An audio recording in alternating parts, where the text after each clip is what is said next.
Hello दोस्तों, आज हम राधिका मन अति सुंदर की कहानी बता रहे हैं। सबसे पहले राधिका की दादी ने राम जी की मूर्ति की स्थापना करने के लिए बोला और राधिका को ब्राह्मणों को भोग लगाने के लिए भोजन बनाने को कहा। और राधिका ने बुआ सास ने कहा कि भोजन बड़ी बहू यानी कली बनाएगी। और बुआ सास ने कहा कि इसी बहाने मोहल्ले वाले को बताना है कि कली इस घर की बड़ी बहू है। और फिर दिव्यम और गोलू मूर्ति लाते हैं और रूही के परिवार वाले भी शामिल होते हैं। और रूही राधिका रूही के घर वाले कहते हैं कि राधिका, आपने कैसी दिव्यम जी के लिए कैसी पत्नी लाई है, वो तो बहुत गोल मटोल है।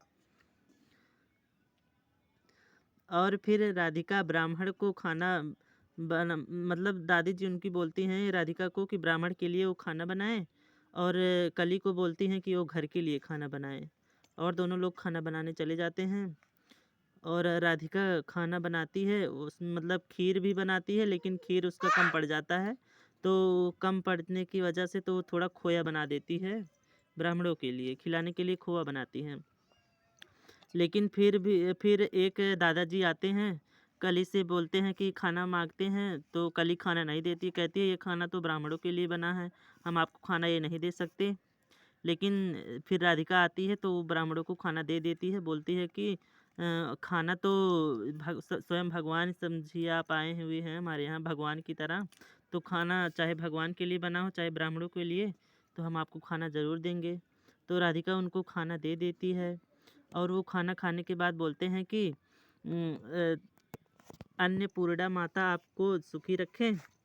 और फिर लास्ट में राधिका बोलती है, जैसे राम जी जूठा बैर खाए थे सबरी जी के हाथ से, वैसे ही आज समझ लीजिए राम जी एक प्रकार से हमारे यहाँ आए थे और हमारे हाथ से स्वयं खीर खा के गए हैं। खीर थोड़ा कम पड़ जाता है, लेकिन तब भी जब राधिका जैसे जैसे खीर निकालती है तैसे तैसे मतलब खीर पूरा बढ़ता जाता है और पूरा हर एक ब्राह्मणों को खीर खिला देती है। राधिका पूरा खाना सबको खिला देती है। धन्यवाद। और शिवम कुमार 9 चैनल को लाइक शेयर एंड सब्सक्राइब जरूर करिएगा।